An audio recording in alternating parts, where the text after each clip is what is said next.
Quinta-feira, 12 de julho de 2001. Boa noite. Plano Real completa 7 anos. Governo comemora diminuição da pobreza no país e queda da inflação. Boa noite. Em Brasília, 19 horas.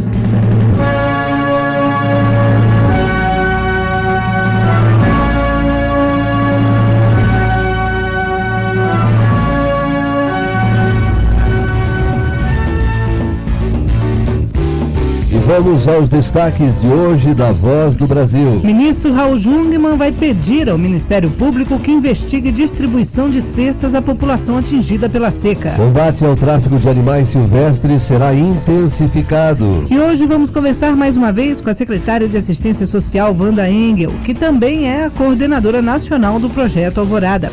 Ela fala sobre as ações do Projeto Alvorada daqui a pouco aqui na Voz do Brasil.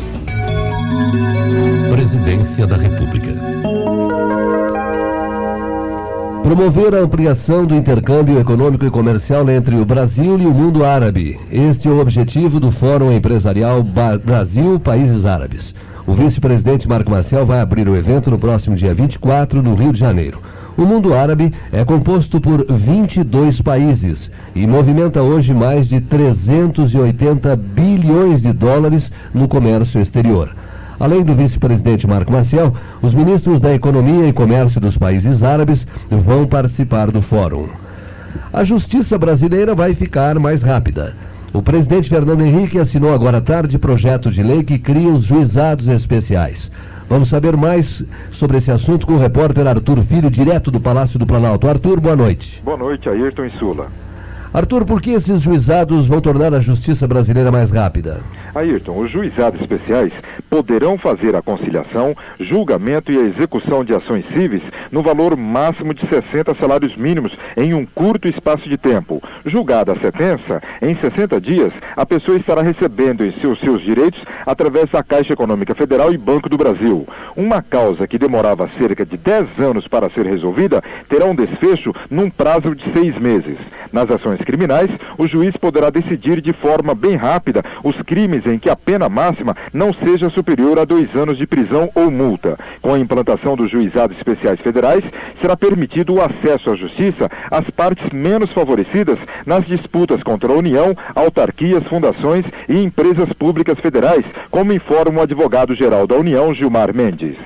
Sem dúvida, a população que tem pleitos até um valor de 60 salários mínimos contra o poder público, especialmente, por exemplo, aqueles que têm pleitos na área do INSS, relativo à revisão de benefícios, pensões, aposentadorias, até esse valor. Essa lei entra em vigor dentro de 6 meses, até que os tribunais se estruturem. Os juizados especiais serão instalados primeiramente nas capitais. Ao vivo do Palácio do Planalto, Arthur Filho. Hoje o Plano Real completa 7 anos. Entre as razões para comemorar está a diminuição da pobreza e a queda da inflação. O repórter Corban Costa tem as informações. Insistir nas reformas tributárias do judiciário e chamar o Congresso para realizar a reforma política do país. As afirmações são do presidente Fernando Henrique durante um discurso de quase 1 hora na solenidade de comemoração do 7º aniversário do Plano Real. Segundo o presidente, o governo está começando a pagar uma dívida social de mais de 4 séculos. Dados do Instituto de Pesquisas Econômicas Aplicadas, o IPEA, dos últimos anos, mostram que a pobreza no Brasil vem caindo depois da implantação do real. Segundo o IPEA, a renda mensal por pessoa nunca foi tão alta em toda a história do país. E a proporção de indivíduos abaixo da linha de pobreza é a mais baixa desde 1987, com 31,9% da população brasileira. O presidente Fernando Henrique fez um balanço destes últimos 7 anos, dizendo que o governo refez as relações internacionais do Brasil e citou como exemplo o comércio com o Japão e com a China. Ele defendeu o fortalecimento do Mercosul e disse que o governo brasileiro está torcendo muito para que a Argentina consiga resolver os problemas econômicos internos. No final, o presidente Fernando Henrique reafirmou que vai continuar com o programa de privatizações do governo. A cerimônia de comemoração do aniversário do Plano Real aconteceu em Brasília. De Brasília, Corban Costa. Se não fosse o real, a inflação teria explodido. A afirmação é do ministro da Fazenda, Pedro Malan, que também participou da solenidade de comemoração dos 7 anos do Plano Real. O repórter Daniel Lima tem os detalhes. O ministro da Fazenda, Pedro Malan, lembrou que se não fosse o real, a inflação teria explodido e que nos 12 anos anteriores ao plano 7 vezes o crescimento caiu. Mas de 93 para cá não houve queda no crescimento. O ministro Pedro Malan também disse que são tolos os debates que sugerem a escolha entre estabilidade ou crescimento econômico e que não há incompatibilidade entre as duas coisas. Porém, a inflação sob controle e o crescimento sustentável não são suficientes para lidar com todas as nossas enormes mazelas. Para ele, o desafio agora é a elevação da condição de vida do povo brasileiro. Diz que de 94 para cá o Brasil mudou, está mudando e irá continuar assim.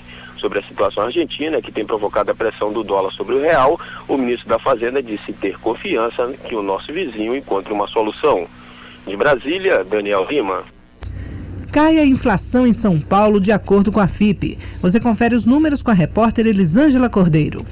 O IPC, Índice de Preços ao Consumidor, registra a inflação de 0,69% na primeira prévia do mês de julho na cidade de São Paulo. O resultado é inferior ao fechamento do mês de junho, quando o IPC foi de 0,85%. Os dados foram divulgados pela FIPE, Fundação Instituto de Pesquisas Econômicas da USP. O grupo que mais contribuiu para este resultado foi Transportes, que apresentou alta de 2,82%, repetindo seu comportamento de elevação durante o mês de junho. Ainda seguirão tendência de alta, habitação com reajuste positivo de 0,42%, despesas pessoais aumento de 0,39% e educação elevação de 0,28%. As menores altas foram constatadas em vestuário, elevação de 0,27%, saúde, aumento de 0,18% e alimentação, reajuste positivo de 0,09%.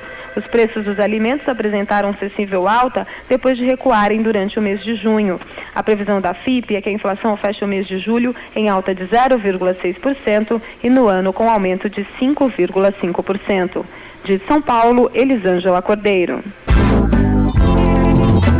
Coordenadores e representantes de organizações não governamentais envolvidos com a implantação dos portais do Alvorada no Nordeste vão se reunir neste fim de semana em Natal, no Rio Grande do Norte. Eles vão trocar experiências e relatar os fatos e os problemas vividos em seus municípios. Você vai saber mais sobre as conquistas do projeto Alvorada e o que ele significa para as comunidades brasileiras. Vamos conversar agora com a secretária de Assistência Social, Wanda Engel, e que também é coordenadora nacional do programa. Secretária, boa noite. É uma honra tê-la novamente aqui na Voz do Brasil. A honra é toda minha. Boa noite, ouvintes da Voz do Brasil.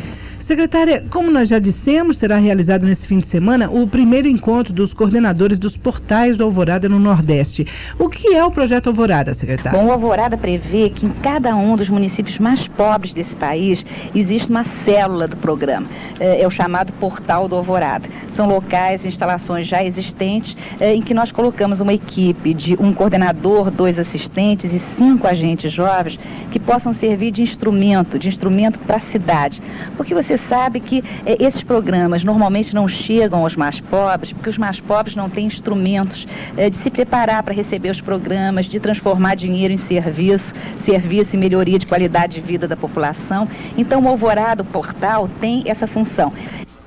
Secretária, como estão as ações do projeto? As prefeituras estão aderindo?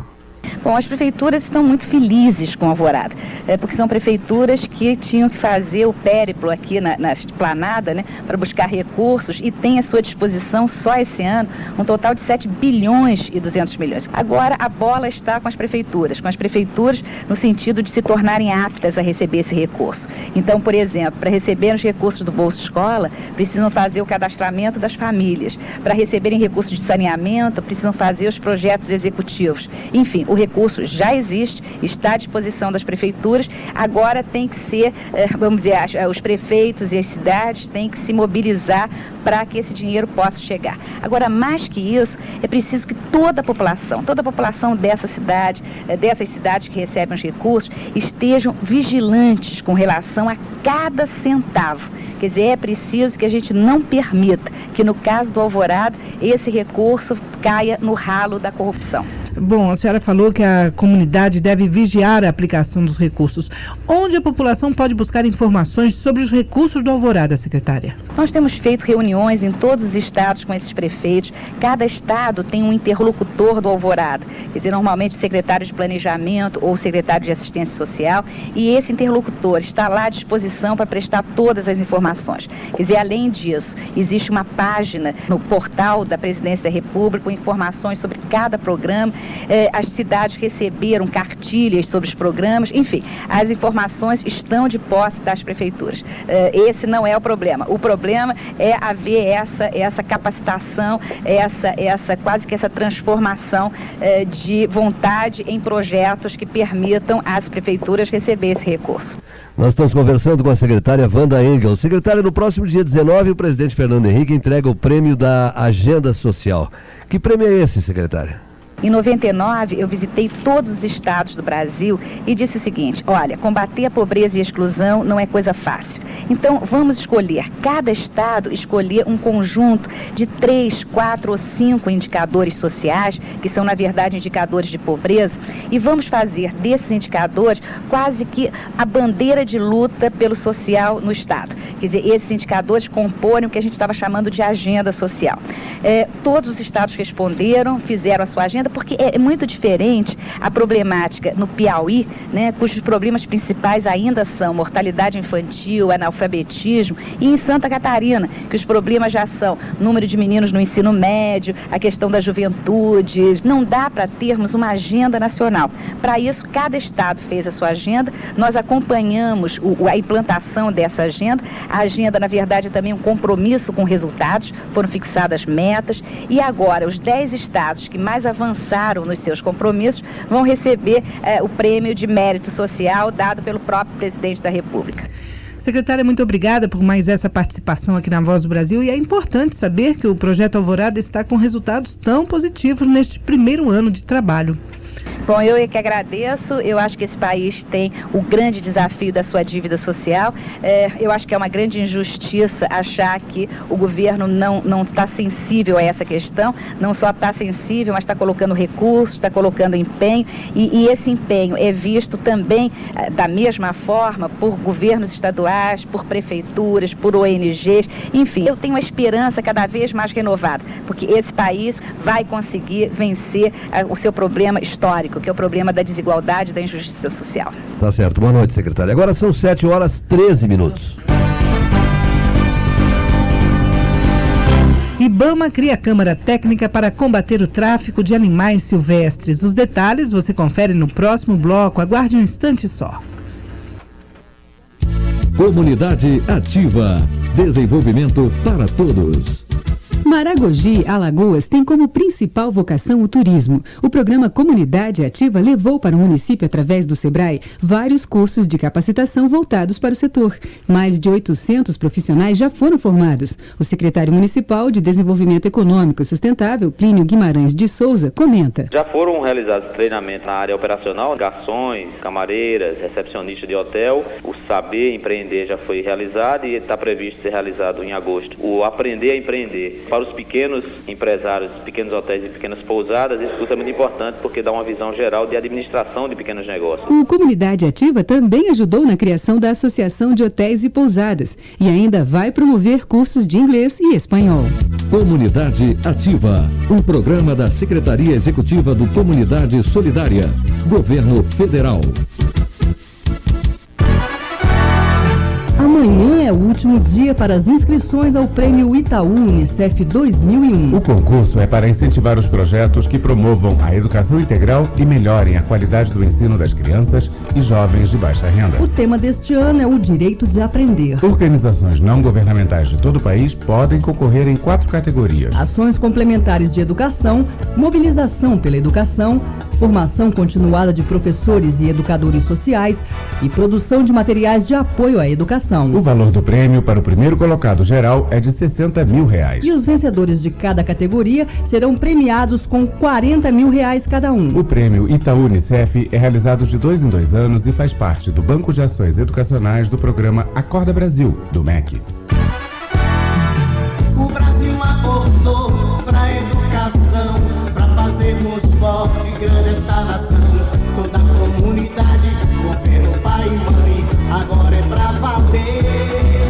Ministério da Educação, Governo Federal. A voz do Brasil. Rádio Brás, meio ambiente. Será instalada até o final do mês que vem a Câmara Técnica Federal da Fauna. Uma das funções do órgão é agir no combate ao tráfico de animais silvestres. A repórter Niobe Kellen tem as informações. A fauna brasileira ganhará um importante aliado. Será instalada até o início de agosto a Câmara Técnica Federal da Fauna, que funcionará como um conselho consultivo das decisões do Instituto Nacional do Meio Ambiente e Recursos Naturais Renováveis, o IBAMA. A Câmara será composta por representantes do Conselho Nacional do Meio Ambiente, Ministério da Ciência e Tecnologia, Associação Brasileira de Zoológicos, universidades e organizações não governamentais. De acordo com o diretor de Faunas e Recursos Pesqueiros, José Anchieta dos Santos, a Câmara terá papel fundamental em decisões polêmicas, entre elas a regulamentação da criação de animais silvestres em cativeiro, como canários e papagaios, e ainda o combate ao tráfico de animais silvestres. Calcula-se que o tráfico de animais silvestres movimenta cerca de 10 bilhões de dólares por ano em todo o mundo. Esses dados são preocupantes, principalmente para o Brasil, que é o primeiro país do mundo em número de mamíferos, detém o segundo lugar em diversidade de peixes e o terceiro em aves. De Brasília, Niobe Kellen. Presidência da República. O presidente Fernando Henrique acabou de autorizar a intervenção do Exército na Bahia devido à greve das polícias civil e militar. Quem está lá no Palácio do Planalto ao vivo e fala com a gente é o repórter Arthur Filho. Boa noite, Arthur. Boa noite, Ayrton. O ministro-chefe do Gabinete da Segurança Institucional da Presidência da República, general Alberto Cardoso, acaba de divulgar uma nota que, diante da paralisação da Polícia Militar da Bahia e o consequente esgotamento dos meios estaduais para a manutenção da ordem pública, o governador solicitou ao senhor presidente da República o emprego da tropa federal. Caracterizada a necessidade, o presidente da República, na data de hoje, determinou ao Ministério da Defesa e o emprego das Forças Armadas, emergencial e temporariamente, para preservar a ordem pública no Estado. Ao vivo do Palácio do Planalto, Arthur Filho. A hora do campo. Você vai saber agora se o seu município recebeu a verba do INCRA destinada à compra de material de construção, alimentação, insumos, sementes e outros itens indispensáveis para o início produtivo dos assentamentos. Esses recursos são liberados pelos bancos oficiais e aplicados por meio das associações de assentamentos da reforma agrária. A verba de R$ 1.201.800 vai para os seguintes assentamentos. Em Minas Gerais, assentamento Brejão, no município de Jequitinhonha. Assentamentos Santa Lúcia, Três Rios e Novo Plano, na cidade de Manga. Assentamento Saudade, na cidade de Teófilo Otoni. No Pará, assentamento Cristalino 2, no município de Aveiro. Assentamentos Pimenta e Ayrton Senna, em Santana do Araguaia. Moju 1 e 2, no município de Santarém. No Piauí, assentamento Iracema, na cidade de Buriti dos Lopes. E assentamento Oriente, em Nazaré do Piauí. Em Rondônia, assentamento São José do Buriti, em Buritis. E em São Paulo, assentamento Nova Esperança, no município de Euclides da Cunha Paulista. Prefeituras de municípios atingidos pela seca não estão retirando as cestas básicas para distribuir à população. Se não formarem comissões municipais até o dia 19, vão perder o benefício. O repórter Adriano Gaieski tem os detalhes. No programa Sertão Cidadão, de convívio com o semiárido e inclusão social, o governo já constatou que de cada 10 cestas básicas de alimentos disponibilizadas, apenas 3 foram retiradas pelas prefeituras.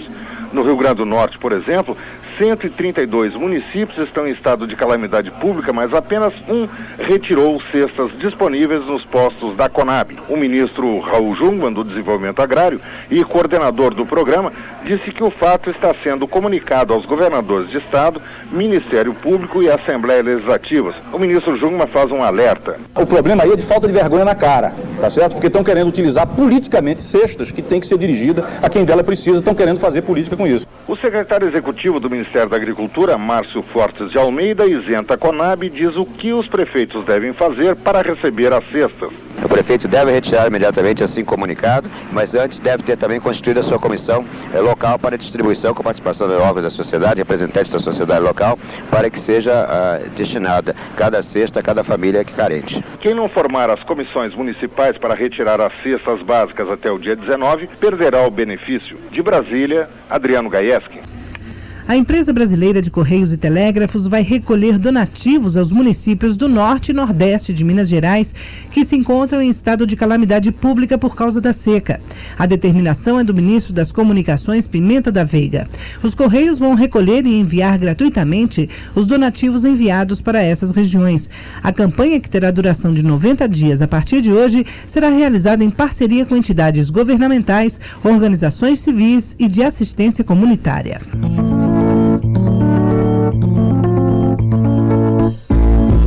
35.598 famílias vão receber amanhã as cestas de alimentos da Conab. As famílias moram nos seguintes municípios: na Bahia, Caém, Casa Nova, Carvolândia, Iraquara e Santa Inês; no Ceará, Baixinho e Saboeiro; no Pará, Augusto Correia; na Paraíba, São José dos Ramos; em Pernambuco, Panelas e Terezinha; no Piauí, Marcolândia, São Francisco do Piauí e São Julião, e mais 14 cidades de Minas Gerais. A Conab também vai distribuir 4.810 cestas dentro do Programa Federal de Combate aos Efeitos da Seca para famílias que moram nos seguintes municípios: Itacuruba, em Pernambuco, e Jaicós, no estado do Piauí.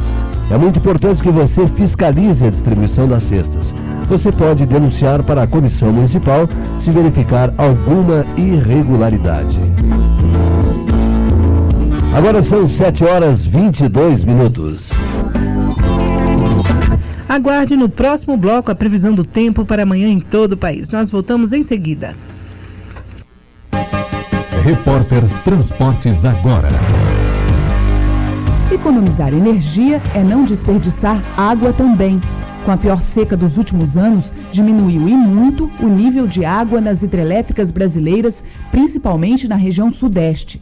Esbanjar, deixar torneiras abertas são atitudes do passado. Na hora de lavar o carro, por exemplo, seja consciente e use baldes no lugar das mangueiras, que gastam muito mais. É mais fácil poupar do que a gente imagina. Ao viajar, leve os hábitos de economia que você adquiriu na sua casa. No hotel, feche a torneira na hora de escovar os dentes. No banho, economize tempo e seja criterioso ao lavar suas roupas. Converse com as pessoas sobre a necessidade de economizar e ensine os mais novos.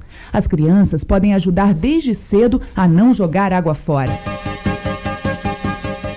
E se o seu roteiro inclui alguma região onde o racionamento não chegou, não haja diferente. A preocupação com a falta de água ou de energia não é só dos brasileiros, é de todo o planeta. Faça sua parte. Nesta viagem, leve nas malas a consciência. E atenção, não se esqueça, motorista consciente respeita principalmente a vida, a sua e a dos outros. PARE, Programa de Redução de Acidentes no Trânsito, Ministério dos Transportes, Governo Federal. A voz do Brasil, Rádio Brás. A Agência Nacional do Petróleo, ANP, vai divulgar toda semana os preços dos combustíveis cobrados pelos postos de gasolina e distribuidoras. Os detalhes você confere com a repórter Cristiane Ribeiro. A Agência Nacional do Petróleo lançou nesta quinta-feira a nova versão do Programa de Levantamento de Preços e Margens de Comercialização de Combustíveis, que passará a pesquisar preços de gasolina comum, álcool, óleo diesel, gás natural veicular e o gás liquefeito de petróleo, o gás de cozinha, em 411 municípios em todo o país. A pesquisa divulgará os preços dos combustíveis cobrados pelos postos na bomba e também os preços de venda cobrados pelas distribuidoras aos postos. Do Rio de Janeiro, Cristiane Ribeiro. O levantamento de preços dos combustíveis já está disponível no endereço eletrônico www.anp.gov.br ou pelo telefone 0800 900 267. E vamos agora à previsão do tempo para amanhã em todo o país. Tempo claro a parcialmente nublado com geadas ao amanhecer em toda a região sul. Temperatura mínima menos 5 graus e máxima 18 graus. No sudeste, tempo nublado com chuvas esparsas no Rio de Janeiro, Espírito Santo e Minas Gerais. Em São Paulo, céu claro com névoa úmida ao amanhecer. Mínima de 4, máxima de 29 graus. No centro-oeste, tempo parcialmente nublado em todos os estados. As temperaturas variando entre 9 e 35 graus. No norte, chove no Amapá, Amazonas, Roraima, Pará e Rondônia. Nas outras áreas, tempo parcialmente nublado, mínima 17, máxima 36 graus. E no Nordeste, tempo nublado com possibilidade de chuvas no Piauí, Rio Grande do Norte, Paraíba, Pernambuco, Alagoas e Sergipe. Nos outros estados, tempo nublado, mínima 12, máxima 36 graus para o Nordeste. As informações são do Centro de Previsão do Tempo e Estudos Climáticos do INPE. Agora em Brasília são 7h25. Esta primeira parte da Voz do Brasil foi produzida pela Rádio Brás. Uma boa noite e até amanhã. É isso aí, boa noite para você e não esqueça, amanhã 7 em ponto nós estaremos de volta. Até lá.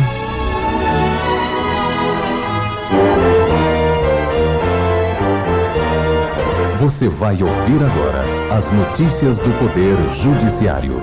A lei que cria os juizados especiais cíveis e criminais no âmbito da Justiça Federal foi sancionada hoje em solenidade no Palácio do Planalto pelo presidente da República, Fernando Henrique Cardoso. A proposta da nova lei partiu do STJ e do Conselho da Justiça Federal e a matéria foi aprovada na Câmara e no Senado depois de rápida tramitação. Os juizados especiais trarão maior rapidez ao exame das causas cíveis e criminais mais simples e que têm um valor de até 60 salários mínimos. Pela nova lei, fica estabelecido o prazo de 60 dias para o pagamento das indenizações concedidas e dispensada a necessidade da emissão de precatórios para a quitação dos débitos judiciais do poder público. A expectativa é de que mais de 90% das causas previdenciárias sejam resolvidas pelos juizados federais, beneficiando milhares de segurados do país. O presidente do Superior Tribunal de Justiça, ministro Paulo Costa Leite, negou hoje liminar em habeas corpus proposto em favor de Maria da Glória Bairão dos Santos. Seria mulher do juiz aposentado Nicolau dos Santos Neto. Segundo o autor do pedido, ela estaria sofrendo constrangimento ilegal ao ser denunciada por ser casada com alguém acusado por um crime.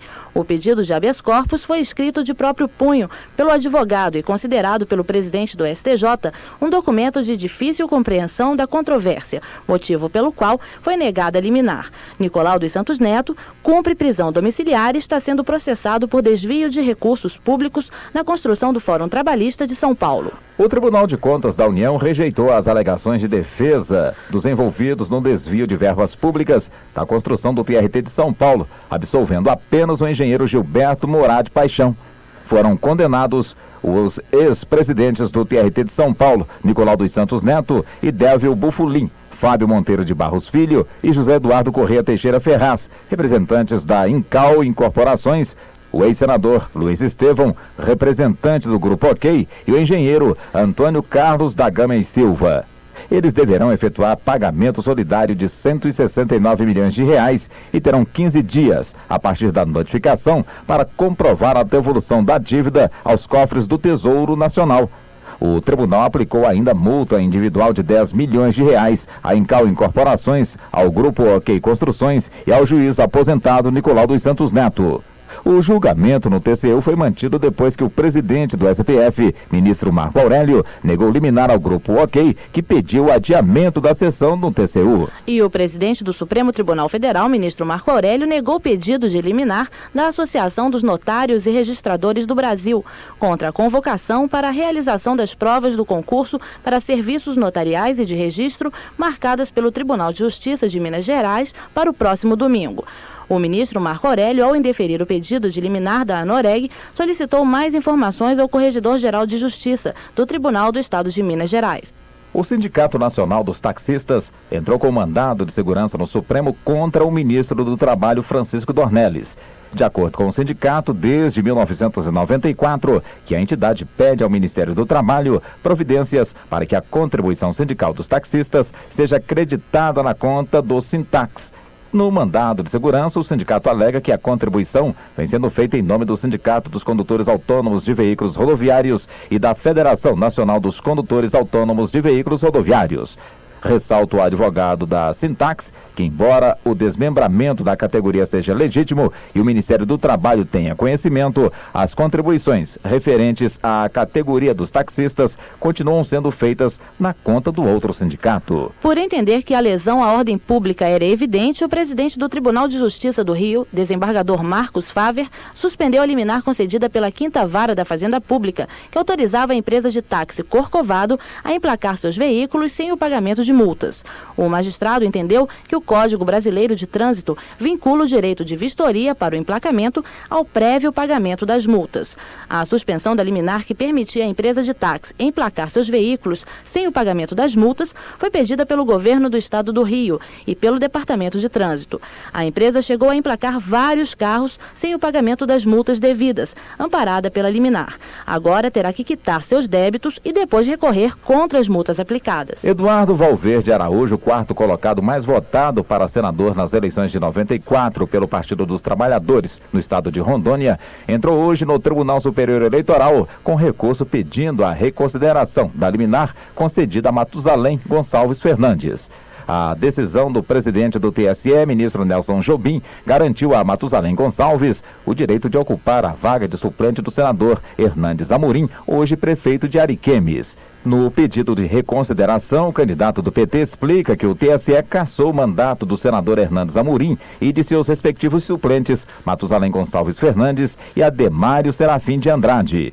O representante do Partido dos Trabalhadores também alega que a liminar concedida pelo presidente do TSE no último dia 29 violou seu direito líquido e certo de tomar posse no cargo. Os assuntos que foram destaque nesta edição. Sancionada a lei dos juizados especiais da Justiça Federal. Justiça do Rio proíbe emplacamento de veículos sem quitação de multas. TSE recebe recurso contra a posse de suplente no Senado. Boa noite. Notícias do Poder.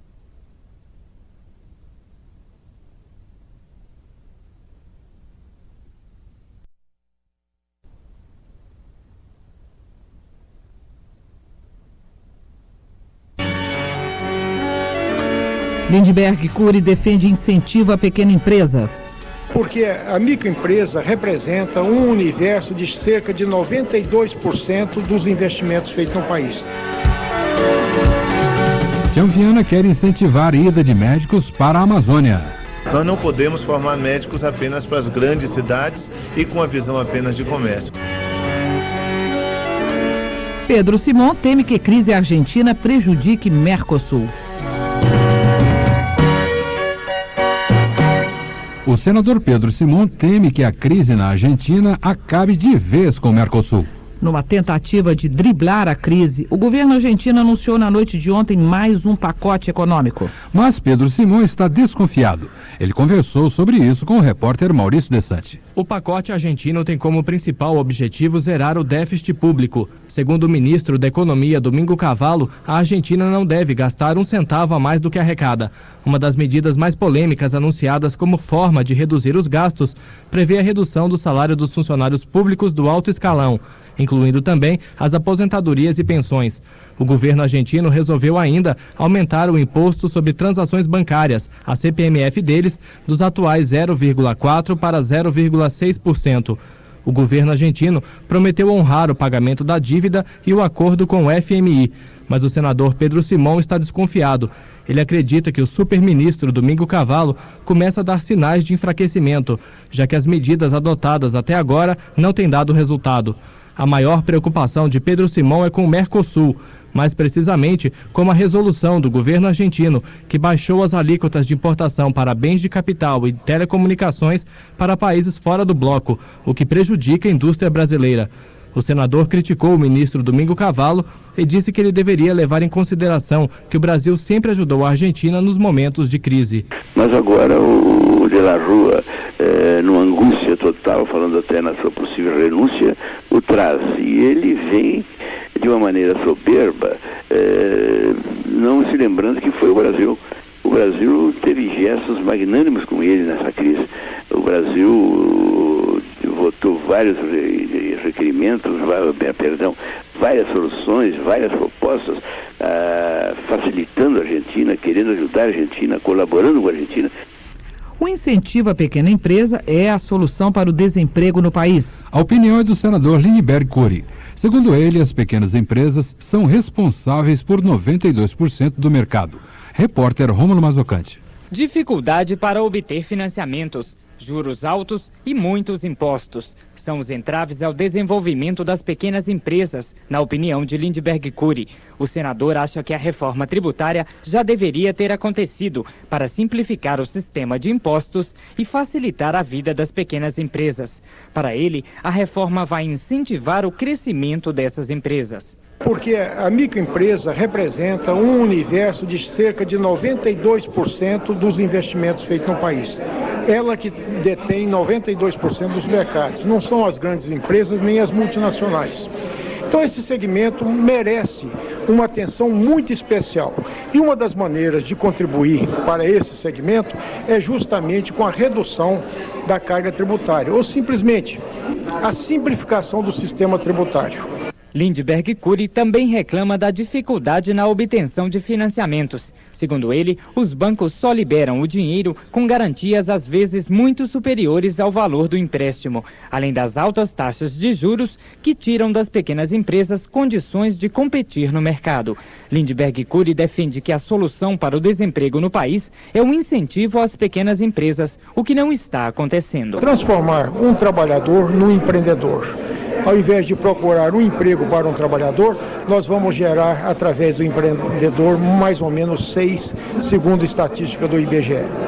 O senador Tião Viana defende um novo modelo para a formação de médicos no Brasil e reclama da dificuldade de atrair médicos para a Amazônia. Reportagem de Bruno Lourenço. Mesmo oferecendo salários que chegam a R$6.000, moradia, transporte e outras facilidades, estados como Roraima e Acre não conseguem médicos em número suficiente para atender a população.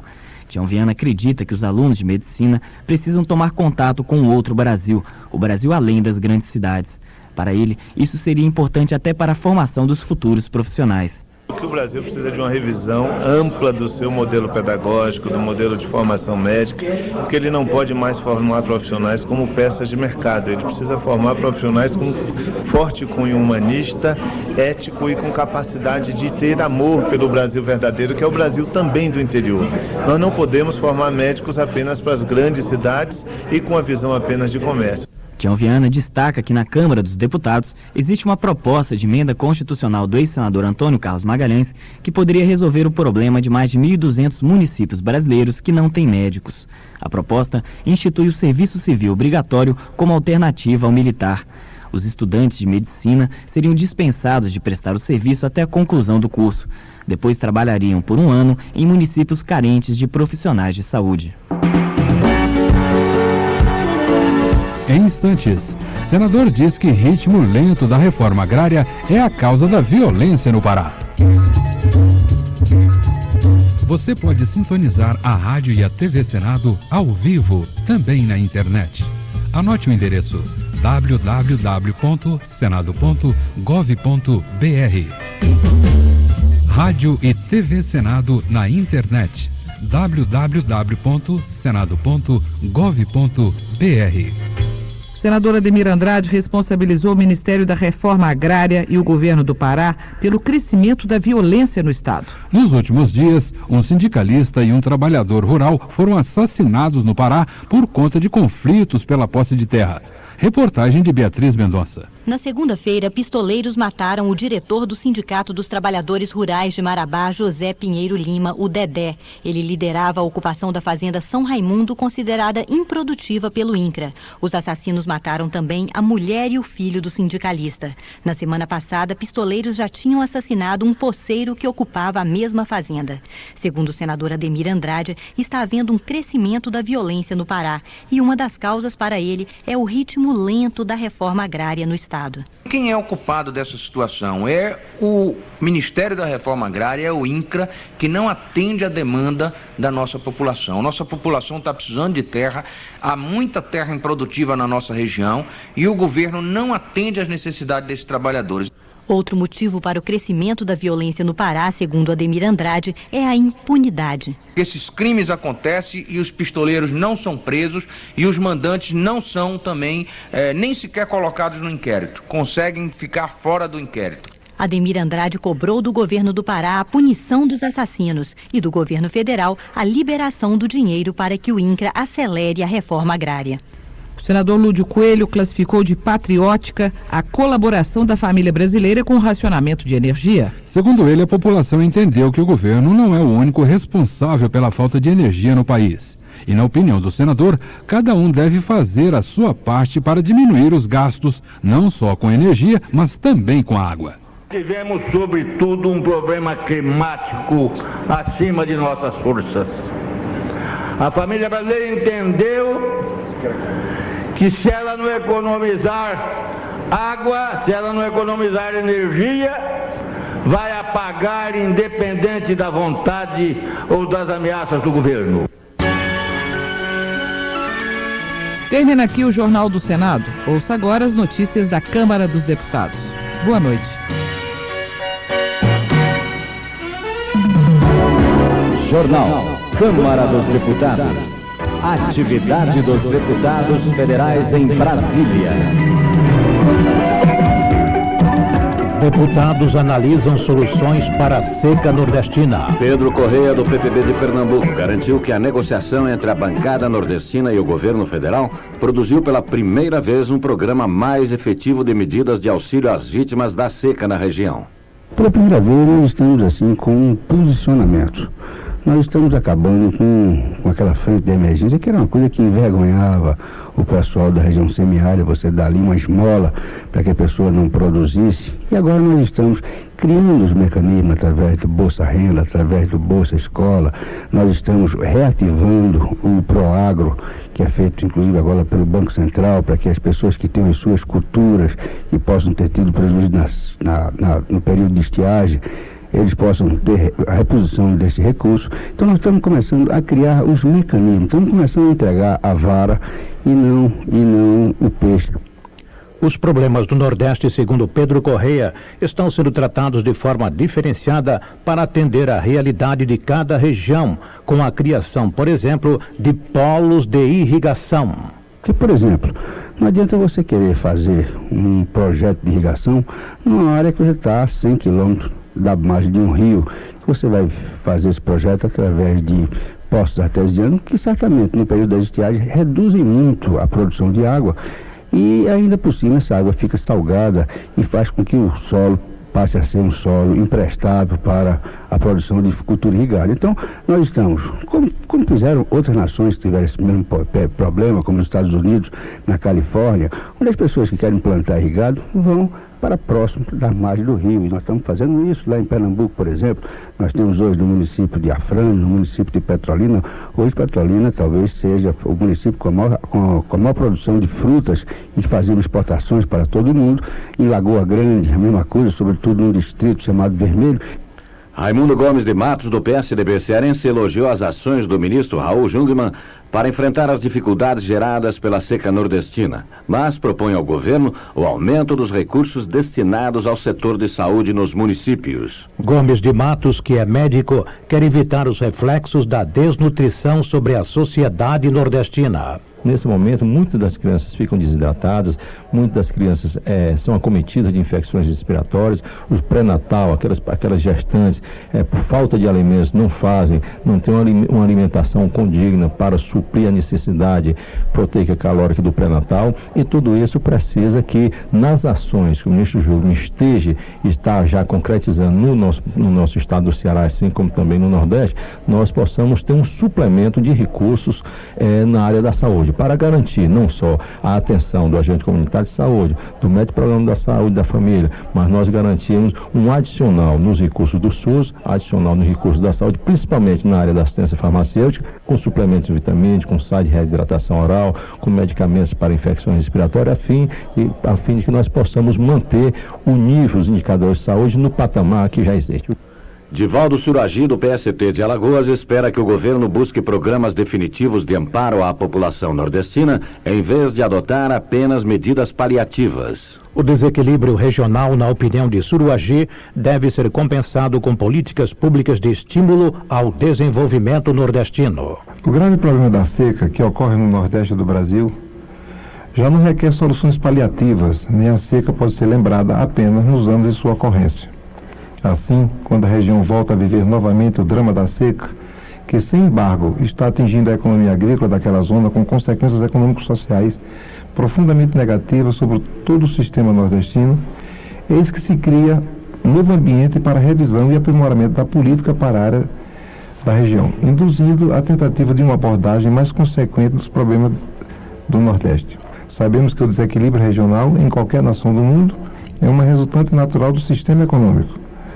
À semelhança das grandes obras que vêm sendo realizadas no Centro-Sul, a região precisa também de maciços investimentos públicos que revitalizem a sua economia e contribuam para fortalecer a combalida infraestrutura nordestina, para termos um Nordeste carreador de divisas de que nosso país tanto necessita. Nordeste das indústrias químicas, Nordeste de tanta potencialidade turística, Nordeste produtor, praticamente de todo o petróleo nacional. A consolidação desta imagem será sempre a razão maior da nossa luta na Câmara Federal. Fernando Ferro, do PT de Pernambuco, manifestou sua preocupação com o aumento do sofrimento do nordestino, que este ano vai ser obrigado a conviver com a seca e com o risco de corte no fornecimento de energia. E é por isso que, no nosso entendimento, o Nordeste tem se tratado de forma diferenciada, principalmente os perímetros de irrigação, as áreas irrigadas do submédio de São Francisco, das famílias atingidas pela barragem de Itaparica, que hoje estão tendo dupla punição. De um lado, falta d'água, de outro, falta de energia, o que prejudica a produção de alimentos e a sobrevivência dessas famílias.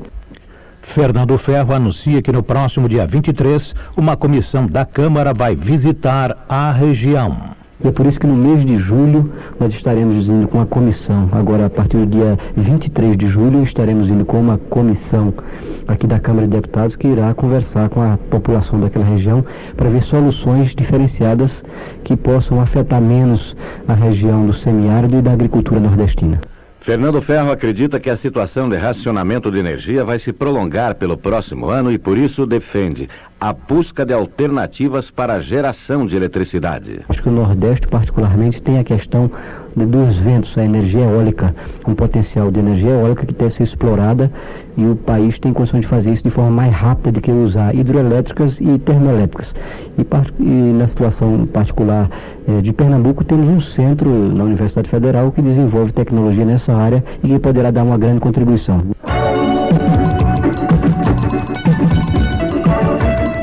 Projeto cria Agência Nacional de Aviação Civil. Herculano Anguinetti, do PPB Mineiro, integra a comissão especial que analisa o projeto de criação da Agência Nacional de Aviação Civil, que deve ser votado em agosto. A agência, de acordo com Anguinetti, vai reduzir a ingerência governamental que produziu o engessamento da aviação e do próprio desenvolvimento da atividade turística. A agência ela está desengessando todo esse arcabouço que hoje rege e regulamenta a atividade, criando uma flexibilização maior entre as relações dos agentes que compõem esse setor. E com isso nós vamos ter aqui no Brasil, de forma prática para o nosso ouvinte poder entender qual o benefício direto que isso irá traduzir para ele, no bolso dele, nós devemos ter aqui umas 2 grandes transportadoras e devemos ter um número maior de transportadoras que operam com tarifas de baixo custo. A exemplo do que acontece nos Estados Unidos. São aquelas empresas que elas voam de ponta a ponta, onde o serviço de bordo é um serviço mais simplificado, você tem horários pré-definidos, você não tem a capacidade de endossar as passagens ou mudar o itinerário, mas por esses motivos você tem, por via de consequência, uma tarifa mais baixa. Mas Herculano Anguinetti garante que a segurança de voo não será comprometida, pois o projeto amplia a fiscalização para evitar a repetição no país da situação vivida pelos Estados Unidos. Porque esse foi um processo que iniciou-se nos Estados Unidos em 1978, houve a desregulamentação do transporte aéreo lá, todo mundo podia abrir uma empresa aérea, voar para onde queria, com a tarifa desejasse, e o que nós vimos é o seguinte, que nesses 20 e poucos anos de criação foram criadas mais de 353 empresas e hoje, dessas empresas, das que foram criadas naquele momento, apenas 5 sobrevivem, porque esse é um negócio que não dá para brincar. Então é importante que tenham empresas sérias e compete ao governo fiscalizar 2 coisas, a segurança de voo e a saúde financeira dessas empresas.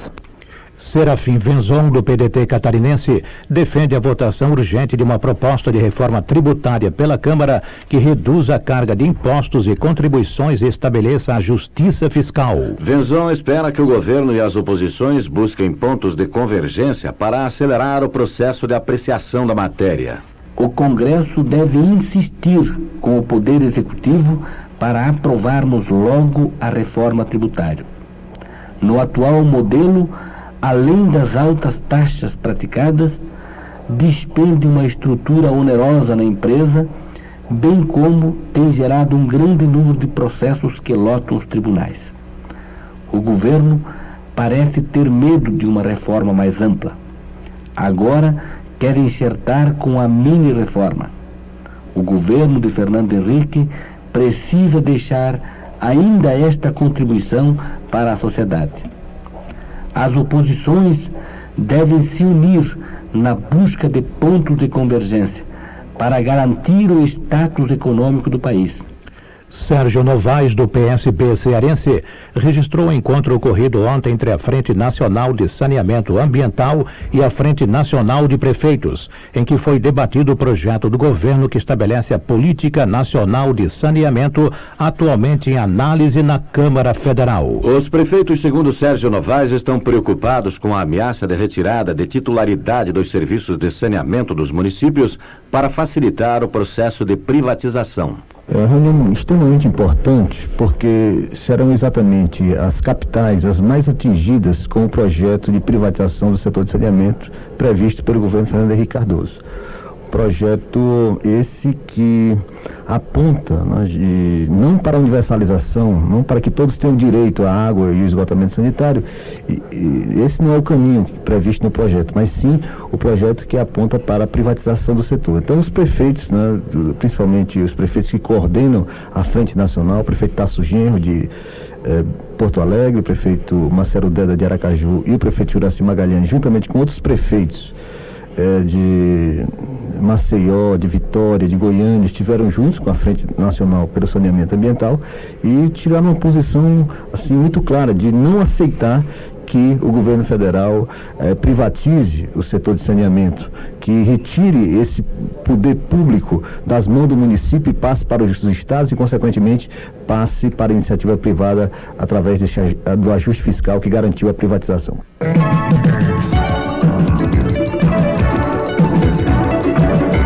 Deputado quer limitar presença estrangeira na Amazônia. Nilson Mourão, do PT do Acre, é autor do projeto que limita a aquisição de terras por estrangeiros na Amazônia, especialmente na faixa de fronteira, onde eles seriam proibidos de comprar qualquer propriedade. Nilson Mourão ressalta o valor estratégico da região amazônica para o desenvolvimento do país como principal motivo de sua preocupação. Bom, a Amazônia hoje ela tem uma importância extraordinária não só para o Brasil como para o resto do mundo. Já existe um posicionamento inclusive de alguns países estrangeiros de que querem transformar a Amazônia em propriedade de todo mundo. Isso é uma coisa que nós não podemos admitir. Por conta disso e por tudo aquilo que ela significa em termos de recursos ambientais e biodiversidade, é que nós estamos apresentando um projeto de lei, também com o deputado José Disseu, do PT de São Paulo, no sentido de limitar a propriedade da terra para pessoas físicas ou jurídicas estrangeiras. Elas podem ter, no máximo, 15 módulos fiscais e na faixa de fronteira viva não podem ter propriedade de terra. A presença de estrangeiros é marcante nos estados do Pará, Amazonas e Roraima e é preciso saber se a propriedade está cumprindo a sua função social, disse Nilson Mourão. Agora, o que nós queremos com essa medida é tentar fazer uma verificação in loco dos estrangeiros que já possuem terras na região para ver se eles estão cumprindo a função social da propriedade. Se a terra que eles atualmente detêm não estiver cumprindo a função social, deverá ser arrecadada pelo governo federal para efeito de reforma agrária. Já Sebastião Madeira, do PSDB do Maranhão, elogiou a aprovação do projeto de decreto legislativo devolvendo aos garimpeiros o direito à exploração de ouro na área de Serra Pelada. Na moratória em 82, o ouro de Serra Pelada foi fundamental para ajudar nas reservas do país. E esgotada a fase de garimpagem artesanal, manual, os garimpeiros ficaram impedidos de continuar ali em Serra Pelada, de fazer o seu trabalho. E desde então foi iniciada uma luta para que Serra Pelada fosse devolvida aos garimpeiros. Sebastião Madeira, inclusive, foi um dos autores de uma emenda ao projeto de decreto legislativo aprovado pela Câmara, ampliando o número de beneficiados com a medida. Na reunião com os líderes garimpeiros, chegamos à conclusão, com a concordância deles, que tínhamos que ampliar a participação dos garimpeiros, porque segundo o decreto que foi aprovado no Senado, apenas teriam direito à Serra Pelada aqueles que estivessem legalmente participando da cooperativa dos garimpeiros. E nós acrescentamos uma emenda dando esse direito a todos que trabalharam em Serra Pelada e possam prová-lo. Com a modificação, o projeto voltará a ser apreciado pelo Senado Federal.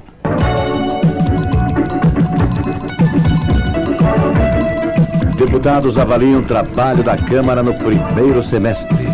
Max Rosemann, do PSDB do Paraná, considera que a Câmara dos Deputados conseguiu realizar um bom trabalho legislativo durante o primeiro semestre do ano, sob o comando do presidente Aécio Neves. A limitação da edição de medidas provisórias e a regulamentação do Fundo de Combate à Pobreza foram votações importantes, frisou Rosemann. Apesar do clima de instabilidade gerado pela crise argentina, o racionamento de energia e o denuncismo.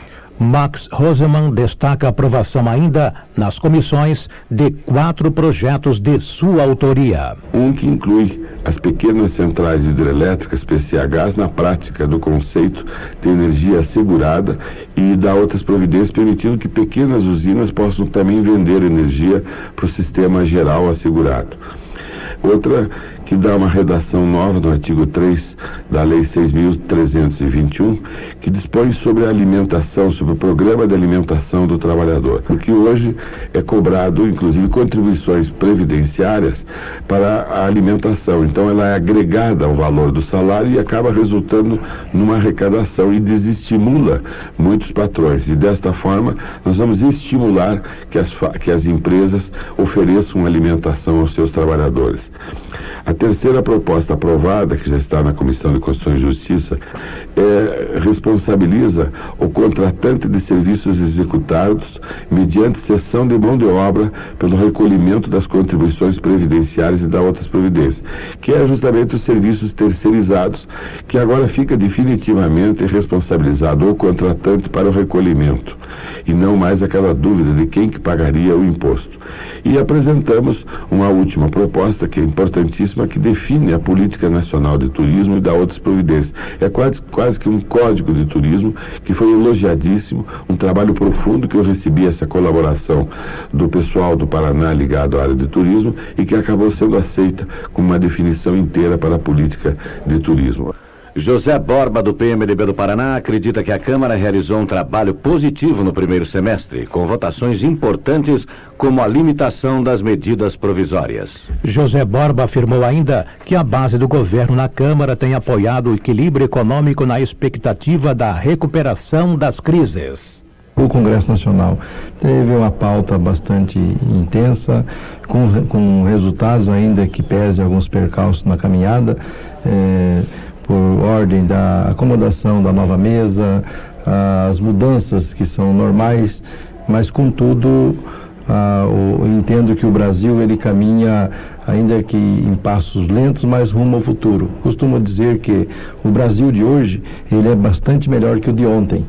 Portanto, às vezes há momentos que há uma atenção maior pela forma com que as oposições colocam, mas nós, a bancada governista, nós que damos sustentação, nós estamos dando sustentação ao equilíbrio econômico-social, estamos dando sustentação a todos os segmentos que fazem esse país caminhar rumo ao futuro.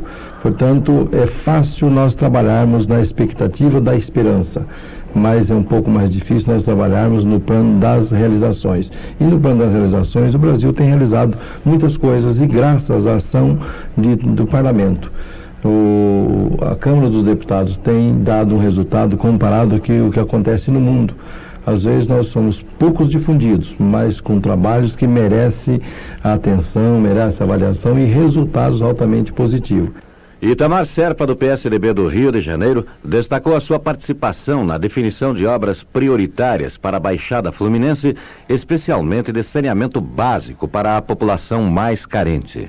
Bom, nós na Baixada Fluminense, e aliás em Nova Iguaçu especificamente, junto com o prefeito Nelson Burnier e com verbas disponibilizadas pelo governador Garotinho, nós temos feito vários bairros da Estrada de Madureira, tais como Cabuçu, Jardim Pernambuco, Pantanal e Valverde. Nós temos desenvolvido várias obras ali, regiões que viviam completamente na lama, que as populações bem abandonadas. Nós temos conseguido hoje fazer um saneamento digno e até temos uma participação efetiva da população que está ajudando, fazendo a sua calçada, plantando flores, como uma retribuição a que a Prefeitura e o Estado têm feito para aquela.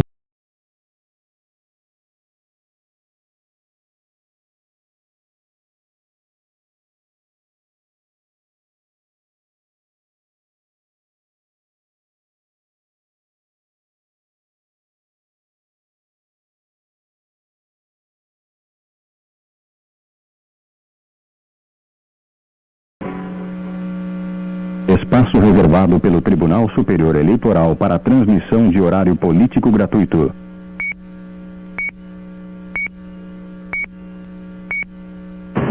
Programa do PTdoB, Partido Trabalhista do Brasil.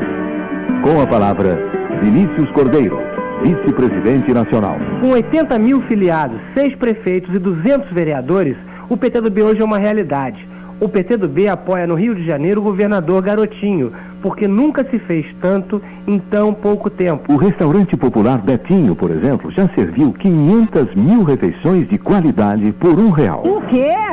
Ah, minha filha, eu já vi aqui no primeiro dia, comi que passei até mal, comida muito gostosa, valeu, mas valeu mesmo no social, tá? O agricultor tem crédito para plantar frutas com juros de apenas 2% ao ano. Mais de 700 produtores rurais estão plantando maracujá e abacaxi com assistência técnica e a venda da produção garantida para a fábrica que se instalou na região. Se não fosse a ajuda do governo do estado, do Frutificar, não haveria condição de plantar, visando que a gente aqui na região nem conhecia o que era fruticultura, né? Tem ainda o Cheque Cidadão, programa que distribui a mais de 43 mil famílias pobres um cheque de R$100 todo mês, para que possam fazer suas compras. Eu dependo muito do Cheque Cidadão. Muito mesmo, se eu estou dando comida aos meus filhos, eu agradeço o Cheque Cidadão. Além disso, nunca foram construídas tantas casas populares. Em Sepitiba, por exemplo, serão 10 mil casas até o final do governo. Até o final do governo, 100 mil famílias serão beneficiadas pelo programa Morar Feliz.